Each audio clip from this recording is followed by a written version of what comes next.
네, 윤석열 대통령이 5박 7일간 미국 국빈 방문 일정을 마쳤습니다. 이번 방미에서 가장 눈에 띄는 점은 역시 새로운 확장 억제 워싱턴 선언이죠.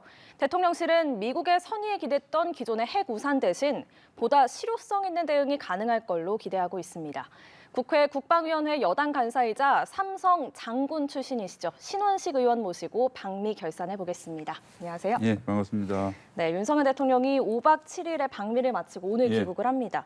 국빈 만찬장에서의 열창으로 역대급 국빈이다 이런 평가도 있고 또 펜타곤에서의 미군 수뇌부로부터 직접 보고도 받았습니다. 이번 국빈 방미 어떻게 전체적으로 평가를 하시는지요?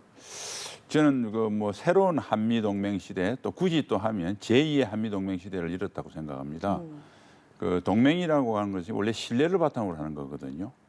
예를 들면 이런 겁니다. 아시아에서 가장 미국이 최초의 동맹국은 태국입니다. 이스라엘하고는 동맹국이 아닙니다. 그런데 미국하고 태국, 미국하고 이스라엘 중에서 누가 더 단단한 우방국이라고 생각할까요? 이스라엘. 네. 네, 그래서 동맹은 물론 문수도 중요하고 조약도 중요하지만 신뢰도 중요합니다. 그래서 사실 이번에 윤석열 대통령께서는 신뢰를 증진시키는 이성적 측면에서는 우리 한미 동맹이 새로운 시대를 맞이했다고 하는 것은 기존의 군사 안보면에서 넘어서서 다루는 분야가 외교는 물론이거니와 경제 분야, 그다음에 사이버 안보 분야, 과학기술 분야, 제반 분야로 넓어졌어요. 그다음에 지역적으로 볼 때 한반도에 국한된 군사 안보적인 동맹에서 글로벌 동맹으로 나아가는 아주 계기를 마련했다. 물론 그전부터 그런 게 좀 진행이 됐지만 특별히 이번에 정상회담을 통해서 그것을 일단락시키고 종합했다 이렇게 말씀드릴 수 있고요. 예. 그다음 방금 앵커님 말씀하신 여러 가지 이벤트들이 이성적 동맹을 넘어서 감성적 동맹으로 됐다. 그러니까 굉장히 유쾌하고 즐겁고 친근감이 느끼는 그런 모습을 통해서 정말 이성적 측면이 아니라 감성적 측면에서도 한미가 신뢰를 돈독하게 된 계기가 되었다 이렇게 평가하고 싶습니다. 예, 알겠습니다. 대통령실은 최대 성과를 워싱턴 선언으로 꼽습니다. 이게 두 정상의 별도의 선언으로 떼어낼 만큼 굉장히 공을 많이 들인 부분인데 핵심이 한미 핵 협의 그룹, 그러니까 NCG 이거를 새로 만들자는 건데요. 이게 기존의 확장 억제와는 어떤 점이 다른 건가요? 그럼 이렇게 조금 우리가 통상 말하는 나토식 핵 공유, 1966년에 그렇게 됐고요. 그다음 통상 우리가 말하는 해구산이라고 하는 것은 1978년에 나온 개념입니다. 그리고 지금 말하는 확장 억제는 2006년도에 이렇게 등장을 했거든요. 그럼 확장 억제란 게 뭐냐? 확장 억제 수단이 있어요. 그러니까 그 수단을 공유하는 거거든요. 첫 번째가 재래식 전력, 핵 전력. 두 번째가 미사일 방어 전력. 세 번째가 연구 개발 능력.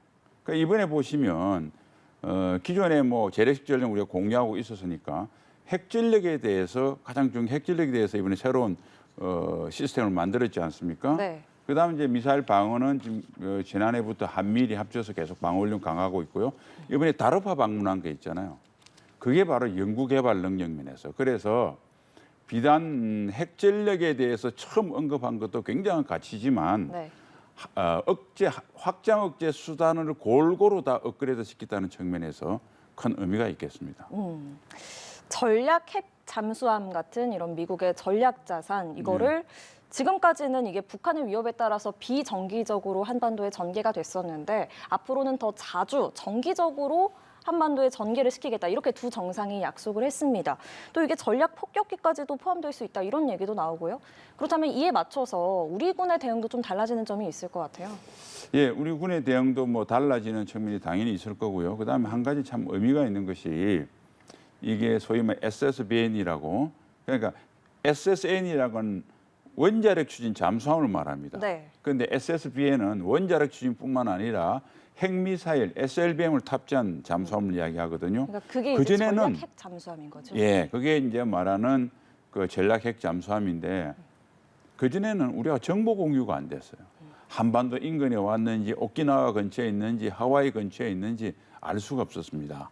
그런데 그것을 우리가 정보 공유를 하고 당연히 우리 쪽에 배치가 되고 이렇게 되면 우리 쪽에 알게 될 거잖아요. 더구나 또 때에 따라서는 거기서 또 항구에 기항을 해서 기항하는 모습도 보일 겁니다. 그다음에 또 미 전략 공공 전략 폭격기가 전개를 한다고 그랬잖아요. 그동안 전략 폭격기는 국민도 아시다시피 우리 대한민국에게 기착은 안 했어요. 착륙은 그냥 둘러갔거든요. 근데 여기서 전략 수단이 우리가 죽음의 백조라는 B1B는 핵미사일을 탑재한 항공기가 아닙니다. 재래식 무장만 합니다. 핵무기를 탑재한 미국의 전략 폭격기는 두 종류예요. B-52H하고 네. B-2 스피릿. 이게 이제 이것들은 사실은 이거를 공개해가지고 공개적으로 그것을 시연한다고 하는 것은 북한에 대한 강력한 억제, 경고의 의미로 볼 수가 있고 그래서 네. 그전의 전략자산 전개와는 질적으로 다르다 이렇게 말씀드리겠습니다. 예, 알겠습니다. 이제는 좀 일각에서 나오는 우려들도 짚어보려고 하는데요. 공동 성명에서 나온 것처럼 앞으로 이제 한미 훈련은 강화가 될 거고 또 한미일 3국 훈련도 한다고 하는데 그렇다면 이게 한미일 북중러 이렇게 신냉전 체제가 좀 고착화가 돼서 앞으로 한반도 정세가 좀 더 좀 긴장감이 높아지는 거 아니냐 이런 우려도 또 일각에서 나오고 있잖아요. 예, 국민들이 뭐 그런 우려에 대해서 충분히 이해를 합니다만은 이제 우리가 이해를 해야 될 것이 우리가 원하든 원하지 않든 세계 질서의 판이 바뀌었습니다. 우리 1991년 12월 25일 날 소비에트 연방이 해체되면서 맞이한 탈냉전 30년 만에 한 10년 전부터 사실은 이 미중 전략적 경쟁이 격화됐거든요. 지난해 있었던 러시아 우크라이나 침공으로 인해서 이제는 누가 뭐래도 신냉전 시대로 갑니다. 그러니까 지난 30년간에 이루어졌던 풍요의 방정식, 평화의 방정식 그 일대 전환을 한 거죠. 그다음에 우리가 다시 한번 봐야 될 것이 힘에 의한 현상 변경을 금지한다는 게 2차 세계대전 이후에 유엔의 가장 기본적인 정신입니다. 국제법도 거기에 따라서 2차 세계대전 이후에는 다시 만들어져서 지금 적용되고 있습니다. 그런데 국민 여러분, 지금 힘에 의한 현상 변경을 시도하는 나라가 지구상에서 누가 있습니까? 러시아가 이미 하고 있고요. 중국이 대만을 호시탐탐 공공연하게 무력을 써서라도 굴복시키겠다 하고 있고요. 북한이 핵을 앞서서 선제 타격하면서 핵을 소위 무력적화 통일의 도구로 쓰겠다 하고 있습니다. 그러니까 다시 말씀드려서 지금 이 문제의 귀책 사유는 현상으로 무력으로 현상을 변경을 하려고 하는 북중러 3개국 때문에 일어난 것이다. 그게 지난 탈냉전 시대 때는 지금처럼 그렇게 노골화하지는 않았습니다. 그러면 우리는 어떻게 해야 될까요? 살아야 되잖아요. 그래서 우리가 먼저 무력에 의해서 현상 변경을 꾀한 것이 아니라 북중러다. 그에 대해서 우리는 살기 위해서 생존을 위해서 당연히 대응하는 것이다. 이것을 소위 말해서 저쪽 좌파 전체주의 세력들은 묘하게 비틀어서 책임을 전가하는 프레임을 씁니다. 그게 속으시면 안 됩니다. 그래서 우리는 당연하게 생존권을 유지한 주권적 권리, 당연한 권리를 행사하는 것이고요. 비난받아야 될 것은 북한, 중국, 러시아다. 이렇게 말씀드리겠습니다. 예, 알겠습니다. 한편 사실상 핵공유라는 표현을 둘러싸고 대통령실과 또 백악관 사이에 좀 해석이 엇갈리는 부분도 있었고 또 한국이 사실상 핵무장을 포기한 게 아니냐 이런 우려도 또 나옵니다. 이 부분은 어떻게 보십니까? 우선 사실상이라는 의미가 공식적으로는 뭐 핵공유라고 쉽게 말해서 간판은 열지는 않았지만 내용상의 핵공유라는 거 아닙니까, 그죠? 예. 거기에 대해서 이제 미국의 뭐 우리 한국 언론에서는 고위직이로 나왔는데 물론 뭐 직책 가지고 제가 논하는 건 아닙니다만은 NSC의 오세아니아 아시아 뭐 선임 국장은 통상 우리 한국으로 치면 대통령실의 한 3, 4급 행정관 정도 되시는 분이죠. 그 이상 고위직은 이야기를 안 했습니다. 그러니까 미국에 일단 여러 가지 핵공유를 사실은 사실상 핵공유라는 걸 한국의 입장을 동조해 주면 그것은 한국의 입장이고 미국 쪽 입장에서 이제 글로벌 리더로서 여러 가지 좀 어려운 점이 있었다 이렇게 이해하시면 되고요. 그다음에 이제 거기에 구체적인 내용을 보면 미국은 그런 겁니다. 그 선임국장께서는 결국은 나토와 핵공유와 다르다. 이 말, 나토 핵공유와 다른 게 뭐냐?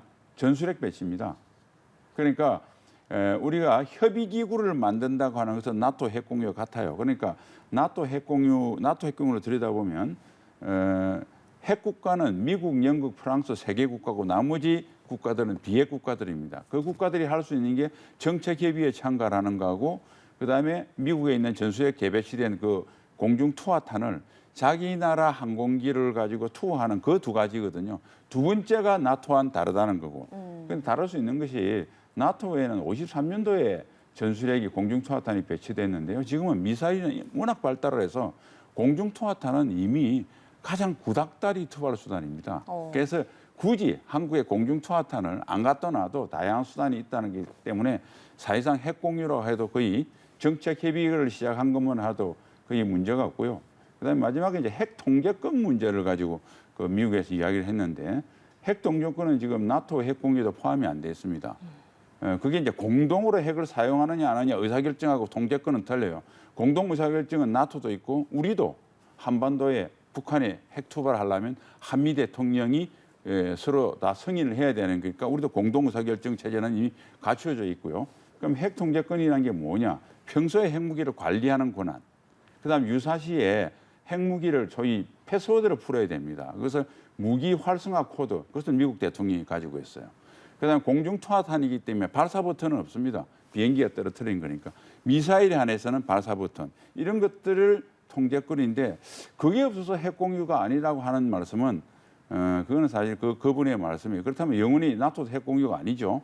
그런데 이 말씀을 한 거는 지금 여러 가지 다른 국제 정치학적, 국제 외교적인 미국의 위상을 고려해서 그런 정도로 설명을 했다. 그리고 만약 이것도 공식화할 경우에 한국뿐만 아니라 여러 나라들이 야 우리도 위험한데 우리도 예를 들어서 뭐 러시아, 이란의 어떤 위협으로도 있는데 우리도 그걸 맺어달라고 그러면 한국은 되는데 니네는 안 돼 하기 어렵잖아요. 그런 여러 가지 미국의 속사정이 있다. 그러나 우리 대한민국 국민이 느끼는 그 효과는 핵공유나 다름없는 그 장치가 마련됐다. 이렇게 이해를 하시면 되겠습니다. 예, 알겠습니다. 북한 반응도 살펴보겠습니다. 역시나 반발을 했고 특히 김여정 부부장이 뭐라고 얘기를 했냐면요. 결정적인 행동에 임해야 할 환경이 조성됐다. 억제력의 제2의 임무를 언급을 했습니다. 이 억제력의 제2의 임무라는 게 이게 어떤 뜻입니까? 그 뭐 억제력이 이제 제2의 임무라는 게 뭐 선제 공격으로 보는 네, 사람도 있고요. 그런 해석도 있더라고요. 그냥 통상적인 이제 억제력의 핵심은 중요한 것은 만약 선제 공격을 받았을 때 잔존을 해서 다시 보복을 할 수 있음으로써 억제가 된다는 게 통상적인 억제인데 제2의 거는 선제 공격을 의미하는 것으로 일단 이해를 하시면 될 것 같고요. 네. 그다음에 기왕 뭐 북한의 어떤 딜레마에 대해서 제가 국민께 좀 설명을 드리는 게 좋을 것 같습니다. 그러니까 북한이 핵을 완성하기 전까지는 대략 김일성, 김정일, 김정은 뭐 초기 정도 되겠죠. 소위 how to make nuclear weapon. 어떻게 하면 핵무기를 만들 것인가. 그런데 이제 다 만들어졌어요. 이걸 어떻게 사용할 것인가. 그런데 여기서부터 북한의 스텝이 꼬이는 겁니다. 원래 핵무기를 만들어서 고도화시키면 한미동맹이 이간해서 해체하려고 만들었어요. 니들이 서울을 지키기 위해서 유역의 위험을 감수할 수 있겠니라는 질문이죠. 그런데 그게 안 됐어요. 더 한미동맹은 튼튼해져요. 그게 이번에 대표적인 워싱턴 선언입니다. 그럼 그렇게 되고 또 미국을 위협하는 핵능력이 고도할수록 원래 한미동맹은 순수한 방어동맹이라 선제 공격을 하지 않거든요. 그런데 더 위험해졌어요. 북한이. 그래서 핵이 고도화될수록 더 위험해지는 안보의 역설에 북한이 빠져들어서 지금 상당히 곤혹스러운 그 느낌을 지금 발표를 하고 있는 겁니다. 예, 그렇게 좀 이해를 하시면 좋겠습니다. 네, 이런 김여정 부부장의 입장이 윤석열 대통령의 귀국 전에 그러니까 상당히 좀 빠르게 나왔기 때문에 이게 바이든 대통령이 정권 종말 이렇게 언급을 한 게 굉장히 모욕적으로 들렸을 거다 이런 분석도 나오고요. 그렇다면 앞으로의 북한의 도발은 어떻게 예상을 하십니까? 모욕적이라는 느낌보다 저는 공포를 느꼈다고 봐요. 물론 정권 종말은 한국에서도 이야기하고 미국의 관리도 이야기했는데 미국 대통령의 입으로 종말을 이야기했다. 이건 뭐냐면 북한 보고 핵과 생존 중에서 양자택일해라. 너희들이 핵을 아무리 고도화시켜도 너희들이 원하는 상태는 이루어지지 않는다. 한미동맹은 더 튼튼해진다. 너는 핵을 만들면 만들수록 더 위험해진다고 하는 이야기거든요. 그러니까 이거는 뭐 모욕이 아니라 공포라고 보여. 북한이 그러면 앞으로 할 수 있는 행동은 무엇이냐? 원래 4월 달에 인공위성 쏘려고 그랬잖아요. 예. 뭐 기술적 준비가 안 끝나고 는지 또는 한미동맹을 보느라고 이번 한미 정상회담을 보느라고 전략적 타이밍을 조절했는지는 모르겠으나 그거 5월달에 우선할 수 있고요. 지난번 3월 27일 날 전술핵 폭탄 보인 것처럼 그것을 완성하게 한 기폭작전 실험, 즉 칠자핵 실험할 수 있고요. 그다음에 무슨 해일 1, 2호, 화살 1, 2호 같은 여러 가지 다양한 핵 투발 수단을 시험할 수 있는 이런 도발이고요. 그다음에 이제 우리가 관심을 또 놓지 말아야 되는 게 이건 한국에 주로 해당되는 건데 직접 군사 도발도 할 수 있습니다. 접적 지해 공역에서 여기에 대해서도 우리 군은 확고한 군사 대비를 유지해야 되겠다 이렇게 예. 말씀드리겠습니다. 예, 알겠습니다. 어쨌든 이번 국빈 방문은 계기로 한미의 가치 동맹은 더 강화가 된 걸로 보입니다. 그렇다면 이제 남은 게 중국과 러시아와의 관계 문제인데 아무래도 북한 문제에서 중국과 러시아가 중요한 역할을 하는 만큼 관계에 대한 고민이 좀 필요할 것 같거든요. 앞으로 어떻게 관계를 해나가야 된다고 보십니까? 우선 저는 이런 생각을 합니다. 우리 특히 이제 중국, 뭐 러시아 관계도 있지만 특히 대표적인 게 중국 관계. 예. 중국 관계하고 지금 굉장히 우리가 한중 수교가 1992년도에 됐으니까 지금 31년째인데 전반기 20년은 굉장히 좋았어요. 후반기 10년은 점점점 나빠져 가다가 이제는 여러 가지 회복하기 어려울 정도로 자꾸 달려가는데 그건 첫 번째는 뭐냐면 이것은 신냉전, 미중 전략적 경쟁이 패권 정쟁으로 됐기 때문에 외생 변수, 매크로 환경 때문에 그렇게 됐습니다. 이건 우리가 어떻게 할 수가 없는 환경이고요. 두 번째는 우리가 미성한 게 뭐냐면 우리가 마치 한미 동맹이나 우리 주권적으로 양보할 수 있겠다. 즉 중국이 압력을 가하면 대한민국이 미국과 되어 있는 자유세계의 어떤 약한 고리가 될 수 있다는 가능성을 보여준 거예요. 그러니까 중국이 이야기하면 불편하게 저자세하고 뭐 하니까 중국이 좀 더 몰아붙이자. 이게 더 한중 관계를 가속화시켰습니다. 그전 20년처럼 우리가 생존을 위한 주권적인 사항, 그다음에 한미 동맹을 기초로 하는 우리 안보적 사항은 이것은 이야기를 하면 대화가 안 되니까 이것은 논외로 치자라고 했으면 비안보적인 분야에 서로 공감을 확대를 시켜서 나중에 결국 안보적인 리스크도 해치시킬 수 있는 게 발전하는데 여기에 대해서 틈을 보여주니까 문제가 된 거예요.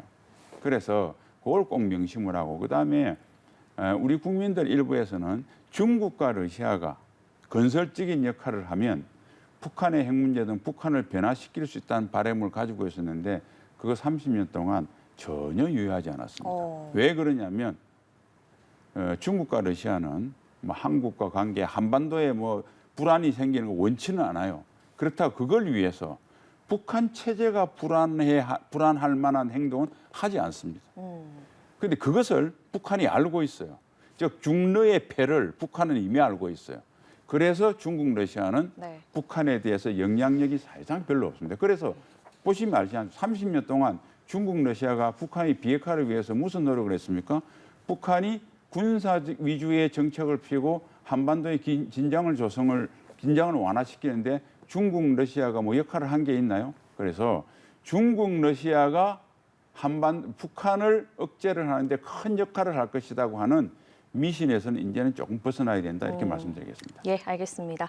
군사 전문가시죠. 국민의힘 신원식 의원 모시고 방미 결산해봤습니다. 오늘 말씀 고맙습니다. 네, 감사합니다.